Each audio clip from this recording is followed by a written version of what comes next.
What's up, everybody? This is Average Planeswalker, and today we're gonna have a heated discussion about the BNR that just happened.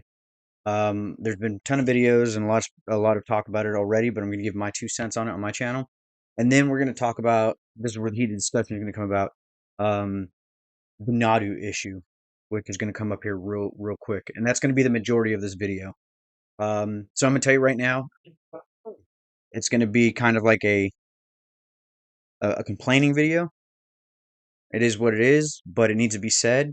That Mill guy, shout out to him. He put out a video about this as well. I made a video about this a year ago, possibly just a little bit more than a year ago. But I'm glad to see a big creator such as him say what needs to be said, and I'm gonna back him up, and I'm gonna say the same thing. But I'm gonna give my 2 cents about it because this isn't scripted; it's off the cuff, and I'm gonna give my 2 cents about it as to why him and I are in the same mental place when it comes to Magic. So that's going to be the majority of the video. So let's get to this BNR. Okay, as most people already know, no changes to standard, which I play a ton of standard.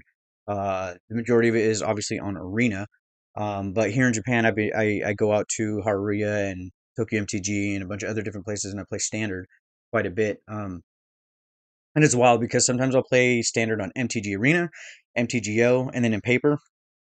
And those are three different metas. So it's kind of crazy to have to like prep for three different metas. Um, but it's still fun. I love standard. It's my favorite format. But standard is, I would say, it isn't a good place. I'm a little bored, and that's only personally me. But standard is healthy. It's very healthy right now. I'm only bored because I'm a dumb control player. That's just what I am at heart, and I'm just grinding to try and make a control deck. That's why I'm bored.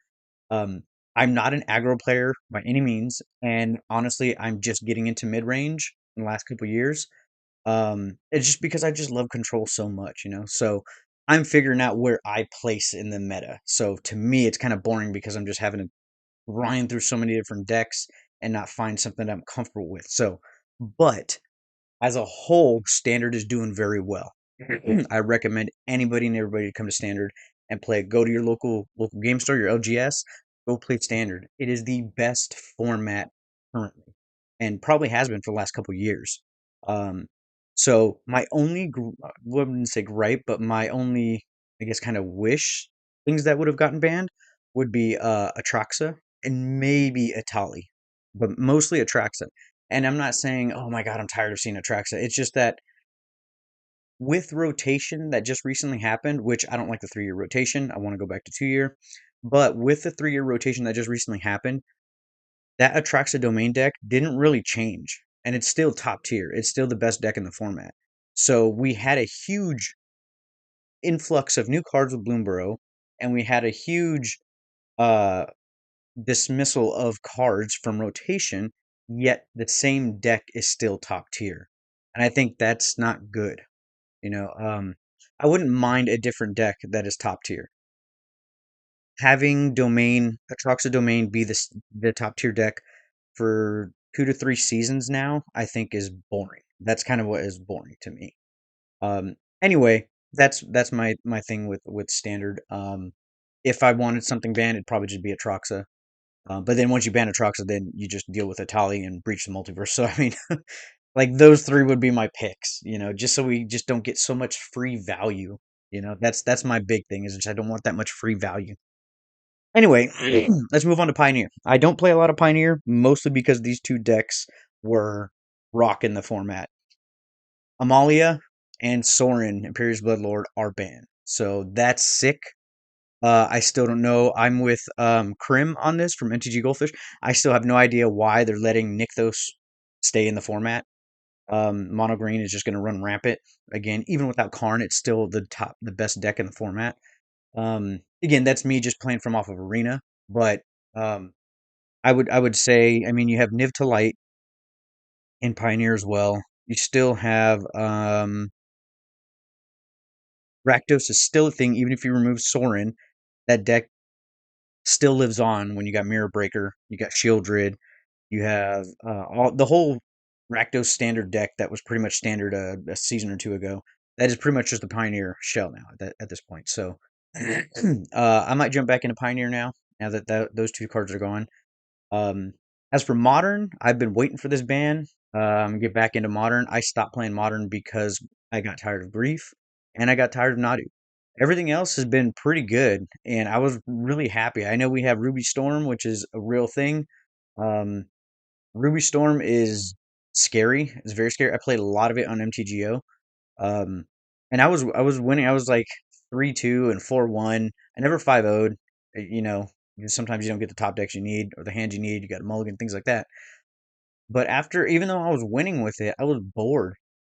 Like it's the same thing over and over and over, and it gets boring. I think that's why I love playing Control so much because your outs are never necessarily the same.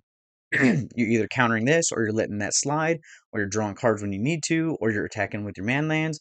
Like there's always something different. No control deck is ever a control match is never necessarily the same. Um, and I think that's why I love control so much. Is like there's always a different outcome that's going to happen.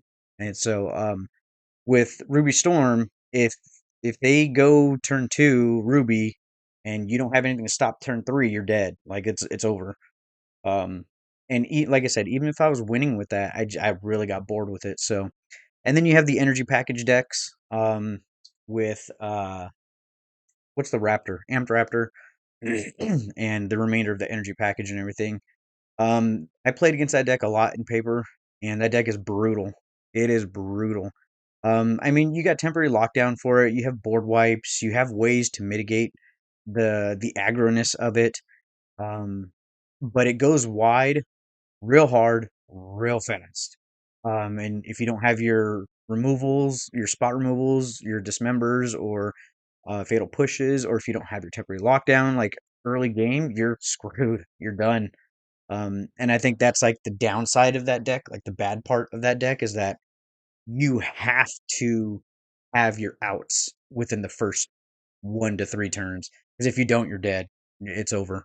The accumulation of energy that they get within the first 3 turns is ridiculous, and then it just goes off from there pretty much. So when it comes to Jeskai control, uh, I want to play that deck. Flages are just insanely expensive here.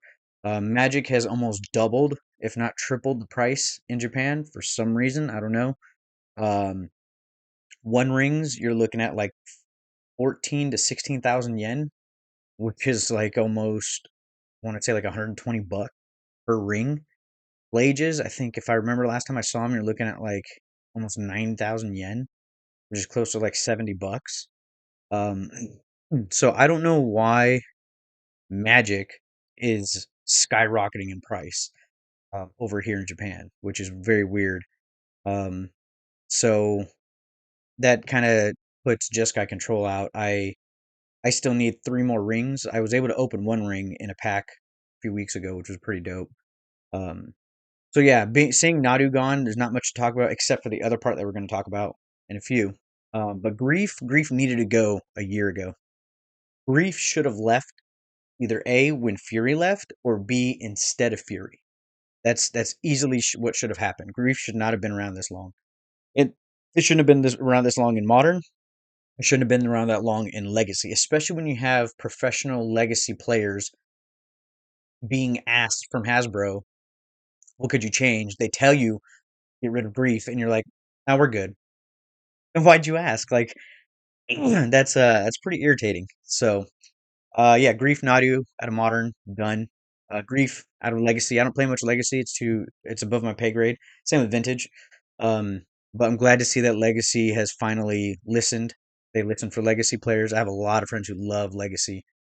So I'm glad to hear that that Grief is gone. I think they're gonna start looking at the Frog, Psychic Frog, for the next possible ban, depending on how it goes. Um, and we'll see from there. Vintage, Earth Saga is restricted. Vexing Bauble is restricted. Explorer, Amelia, and Soren. I just logged into Arena, and they gave me my wild cards back, so I'm glad they're doing that. So those are the B&R announcements for this month. And the next one, which is a problem I'm having, is it says right here Moving forward, we will be aligning our BNR announcements to the RC and RCQ season. This will allow us to make adjustments to our play environments to ensure the best experience possible for our competitive play pipeline. Our plan is to use the RC and RCQ season, which includes the Pro Tours, to gather data and observe the evolution of how each format absorbs each new release. This also means fewer BNR announcements overall. To that end, our next BNR announcement is December 16th, so 4 months from now. I don't like this, how they're scheduling it around RCs and RCQs. They need to go back to the system because having fewer BNRs is not good. I know people hate BNRs. I know people hate it because they're like, "Oh, I paid so much for this. I paid so much." That's the risk you take with Magic. You know, for the health of the game and the survivability of the game, BNRs are needed. They're needed more. Modern players dropped from this for the last like 2 months. Huge drop in modern players. Why? Because people don't want to play a Nadu season, a Nadu summer. Nobody wants to play that. And if you're telling us there's fewer, which means that you're gonna stand your ground on the dates that you pick, um, and not have any more, well, not emergency bannings, but as needed bans, then then that's a problem. And I think we need to go back to as needed bans, where a ban can happen whenever. But the problem with it when we had emergency bannings, is that there was no word. You would go to bed Sunday, you'd wake up Monday morning, boom, 3 cards banned. That's a problem. I 100% agree with the player base. That is a problem. The simple fix to that is you announce 2 weeks prior, we are having a BNR. We're looking at this format. Be aware. And within 2 weeks, people can be aware. They can get rid of cards. They can adjust their decks. They can start thinking of, okay, what could be going, what could be leaving the format. The moment you just say, boom, this morning we made this decision where these are banned. Like that's how you hurt your player base. But if you can give a 2 week notice that we're gonna have a BNR on this date, be aware of it, everything will be cool. We can go back to having bans as needed, because if we had bans as needed, Nadu wouldn't have lasted as long as it did. And it shouldn't have lasted as long as it did. It goes back to Hogak. Hogak lasted forever. I remember playing against Hogak. That was terrible. And then what they do? They banned for Breach from Below, right? Which made Hogak better, because now you remove those 4 cards, now you can just slot in better cards for the new meta. So it's just, bans are needed, restrictions are needed, um, and more of them are needed throughout the year, because there's just so many broken OP cards that we're creating now. Um, that we need more bans and restrictions to keep the player base within the formats that they're playing. If you do not do that, we start to lose players. I'm one of them. I stopped playing Modern for like the last however months. You know, I was stoked. This is the first time in like 6, 7 years that I bought sealed product with MH3, because the set looks so good. I was so excited for Modern, and then whenever I came to play Paper, all I saw was Nadu. That's it. And I was just like, you got to be kidding me. So I stopped. I stopped playing. One time that I started to buy sealed again, um, and this is what happened. So BNRs are needed. They need to do it more often, and they need to be done as a need node basis. And they have to have a couple weeks prior notice. That's it. Simple. Um, Doing like 2 band sessions a year, no, it's not gonna work, because then you get band sessions that have like 4 to 6 cards are about to be banned, and then now we wait 4 more months, and possibly another 4 to 6 cards are going to be banned. Like that, you can't bulk ban.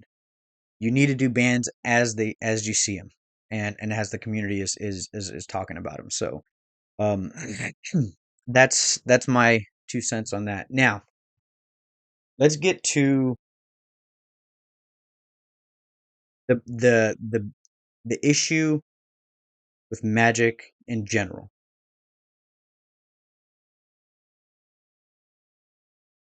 On banning Nadu Winged Wisdom in Modern. So there was an entire article they made about Nadu. So I'm not trying to place blame on Michael Majors here. who is lead designer. Um, Partial fault is on him, but the majority is, I'm sure, the head honchos in corporate are breathing down his neck about push it out, push it out, push it out. I'm sure. So we can't place all blame on uh, Michael here, but I know we can place a little bit, but not all of it. Corporate is the majority of the issues that's happening with Magic because of profits, things like. Anyway, as lead designer at MH3, I wanted to weigh in on the decision today. Not doing Wisdom was a design mistake, as we all know.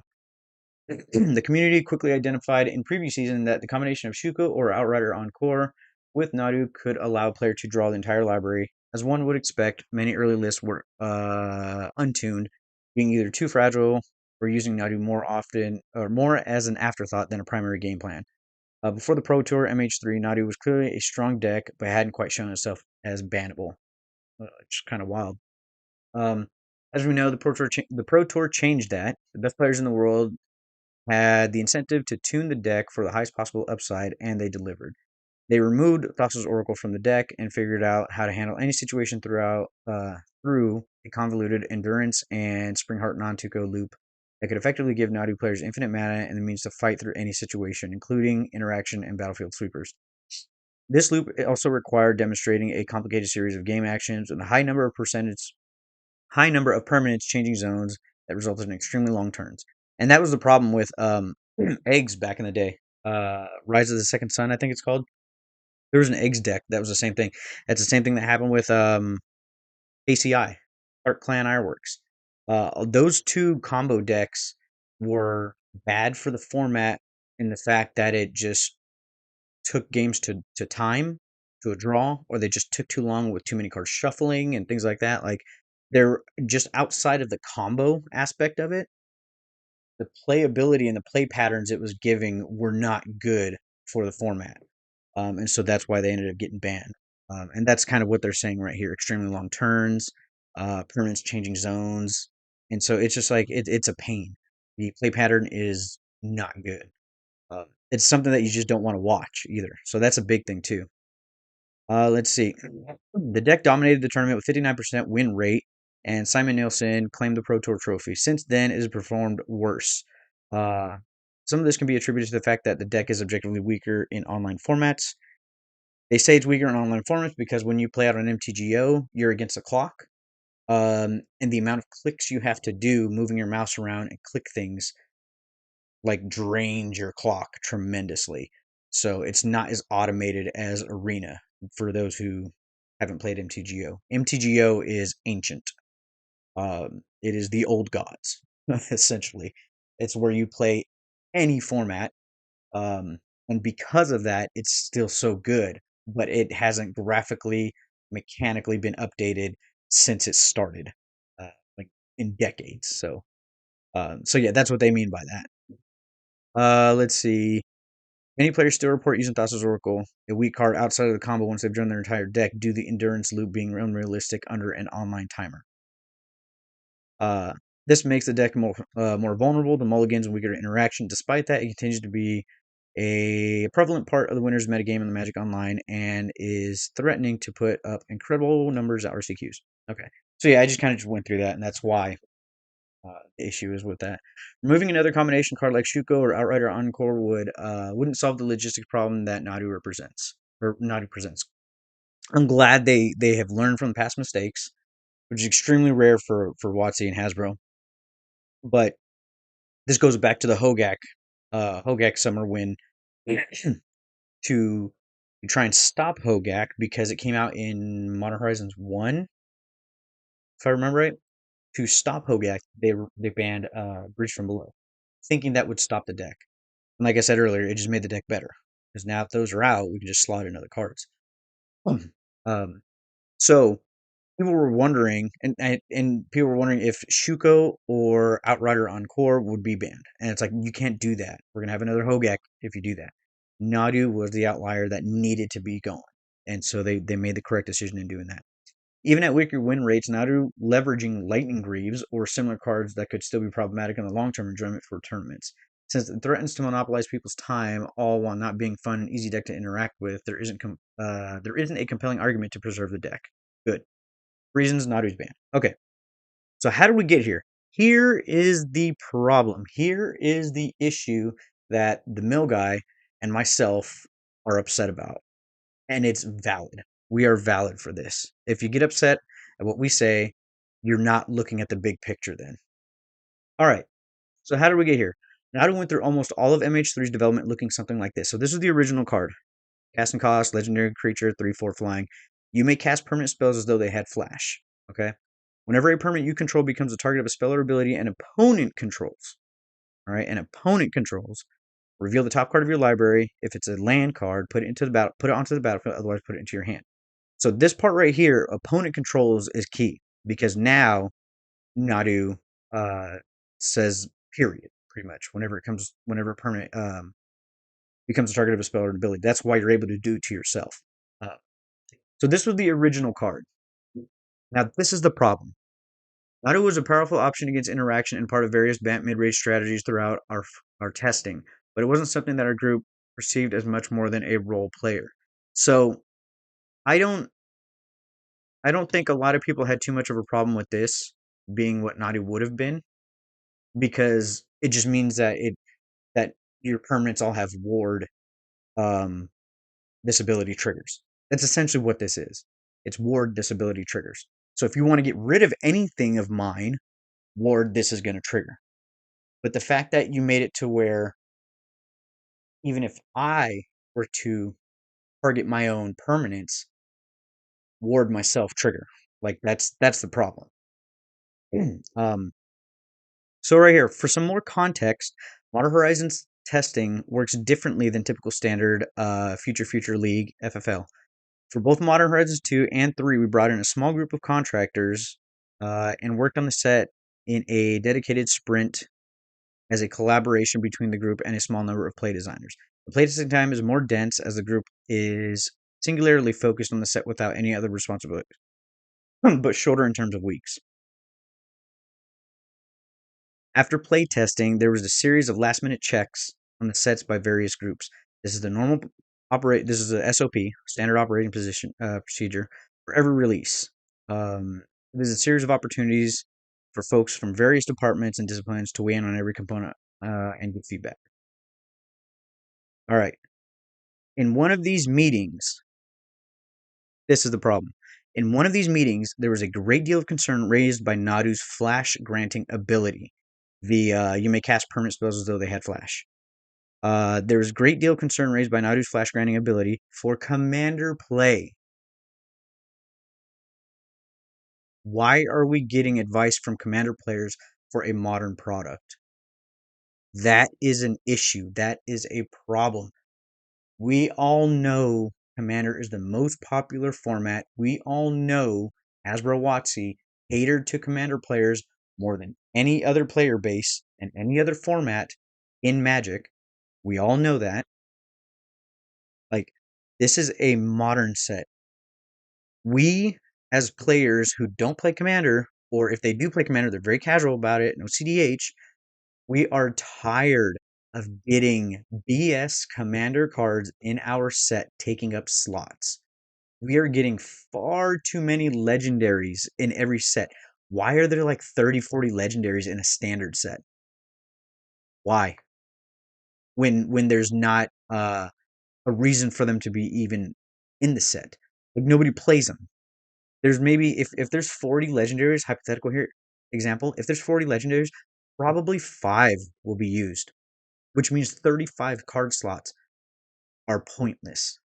But because they know commander players will buy every single product, they will buy every single secret layer and every commander deck. So commander players will buy all the commander decks, commander masters, secret layers, all of that stuff. All the supplemental product that comes out. They know they're going to buy it, so they just throw in a bunch of stuff and they design for commander in mind and not the format that the set is coming out for. That's a huge problem. That is a huge problem. So when we say this is the commander's format's fault, We mean it, and I mean it too. This is Commander format's fault. And if you're offended by that, then you need to look at the big picture, like I said. Okay? You individually might not be the reason why we're upset. Because maybe you do buy singles. Maybe you're not the person who buys every single product. But as a whole, Commander players are the ones ruining the game. I'll say it right here. Okay? And it's because of what I just said.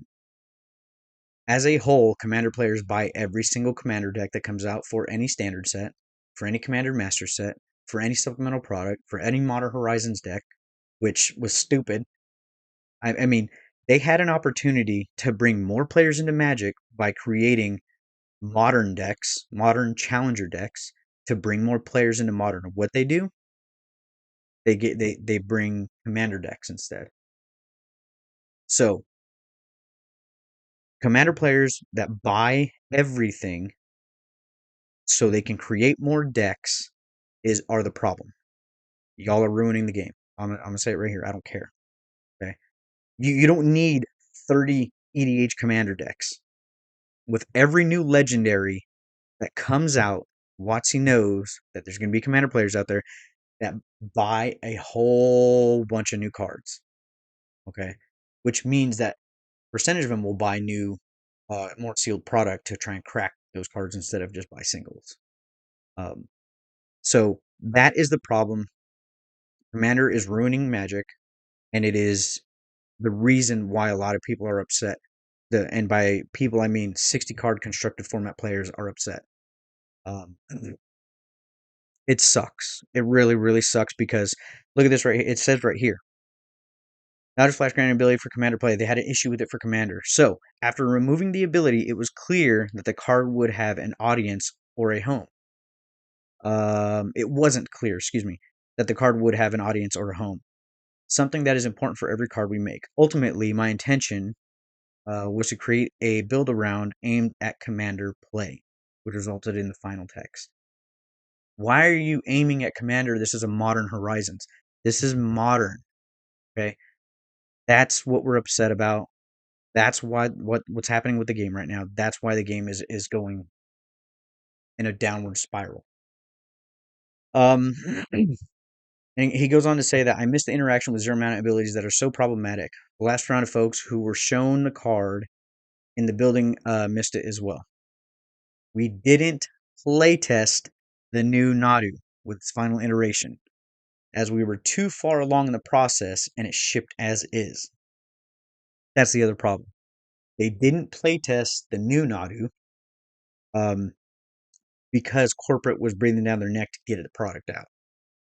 So that's why I say that we can't blame all of it on Michael and his team. Can't. Because you have corporate here that says, hey, get it out. We have a date. Get it out. So, I mean, to keep your job in this day and age, you have to kind of follow directions, you know? And so that part, when it comes to not being play tested properly, is also an issue. Um, so the fact that we now know that every product that comes out, their first train of thought is commander players, that's not good. I'm sure there's some commander players that are like, hell yeah, that's my format. That's what I love. That's the only thing I play. That's great. Have fun. That's cool. You're killing the game. Um, like just just get the singles you need. You don't have to buy every single secret layer that comes out. You don't have to buy every single sealed product that comes out or every single pre-con commander deck that comes out. Like and I understand that FOMO is a thing. I understand that sometimes it's cheaper to get the pre-con deck rather than just get the single card that you need. Like I've had some friends who buy a pre-con for one card, and they're like, "Oh, I brought this pre-con just because I need this one card. It'll go for this deck." Then just get the single. Just get the single. If pre-cons nowadays are like 70, 80, $90, the single is either going to be that much or lower. So just buy the single. Get the single. Um, so yeah, there's no real fix for this. Magic is kind of screwed in this sense. there's nothing that can be done about it because Commander players are just going to keep buying everything that comes out, supplemental product and Commander decks and everything like that. And that's the only way that this can stop is if y'all just slow down on your purchasing of product. So let me see if I can bring up one thing real quick. Okay, so about a year ago, I made a video about the worst format in Magic. Spoiler alert, it was Commander. And I have whole reasons as to why it is, which I kind of reviewed today as to what they were. But I made a list on here, which I did research to find these numbers, and they're plus or minus. Give it plus or minus. But since 2015, when it comes to how many legendaries that have come out, and I stopped this list at 2022. I haven't counted 2023 and 2024. So in 2015, 45 legendaries were printed. In 2016, 50 legendaries were printed. 2017, 44 legendaries were printed. 2018, 103 legendaries were printed. 2019, 80 legendaries were printed. Commanders, planeswalkers, you know what I mean? Like, in general, commanders, legendaries, planeswalkers, things like that. In 2020, 182. 182. In 2021, 178. And in 2022, 281. Now, if you can't see that they are just specifically making cards for Commander, and you cannot realize that that is detrimental to the game and other formats, then you're part of the problem. Okay? This is a problem. These numbers right here, again, give or take a few, all right? These aren't 100% accurate, but I'd say they're about 70 to 80% accurate. This is a problem. And like I said, I didn't even do 2023. I didn't even do 2023 or 2024. So if somebody wants to see what those are, put them down in the comments or something. But this is the issue right now. This is the issue. um, when it comes to that's the end of my rant there. When it comes to the One Ring, I forgot to mention to talk about this. When it comes to the One Ring, um, I don't know where I stand yet. Honestly, I was looking at MTG Goldfish, um, and out of the 15 decks, only 5 of them run the One Ring. So, um, I mean, there's that. It's not as relevant as it was, a season or two ago. A season or two ago, it was 100% relevant. Obviously, Eldrazi run it, Tron run it, Control decks run it, and those are the majority of the 5 decks that I saw online. The decks you expect to run it are actually running it. Energy decks aren't running it. I can't remember if Yawgmoth is running it. I don't think Yawgmoth is running it. Murktide, I didn't see any in there. Um, Living End isn't running it. Rhinos isn't running it, which I think they're the same deck, essentially. So, I mean, when it comes to that, it's hard for me to decide whether I think it should be banned or restricted. Um, my issue is just the price of it. And I think Mark Rosewater about a week or two ago mentioned that they can reprint it. They can reprint Bowmasters and the Ring. So I'm just really hoping that in some sort of set, preferably not a limited supplementary product, um, but in a set, they can put reprints in to lower the price of the ring. Because I think that's the biggest issue too is availability of it. It's expensive. It's expensive as hell. Uh, One ring, and I play Eldrazi in modern, and you have to have rings. You just have to. The deck is uh, completely hindered without them. So that's my take on One Ring. I'm really not sure entirely. Whenever I play against the Ring in MTGO or in paper, I never really feel like, oh man, like I wish that was banned. I'm like, okay, I gotta get rid of it because I guess I play Croson Grip, I play Pick Your Poison, I play Terra Sunder, and other avenues to get rid of it. So I guess for me personally, I play my outs to it, so I'm not tripping over it. But anyway, that's the BNR that just recently happened. That's my issue with Nadu and things like that. So, yeah, if you want to check out the other video I made about a year ago, complaining, you can check that out. And yeah, hopefully I'll put out some more content on some decks. I'm still, like I said, I haven't felt comfortable with a deck to make a video yet. Um, to put out. I have a blue white control list that I am working on, and I'm feeling pretty good with it. Uh, but my win percentage is like only 60%, and I'm not liking that. It's best of three. I play best of three only. So my win percentage being at 57 to 60% isn't good enough for me to put out content for, even though my buddies are like, shut up, put it out. Probably should. So we'll see where that comes with that. But thanks for stopping by. I appreciate it. This is Average Planeswalker. Check out my trading card game at ronin-tcg.com. I'd really appreciate it. And I'll catch you later. Peace.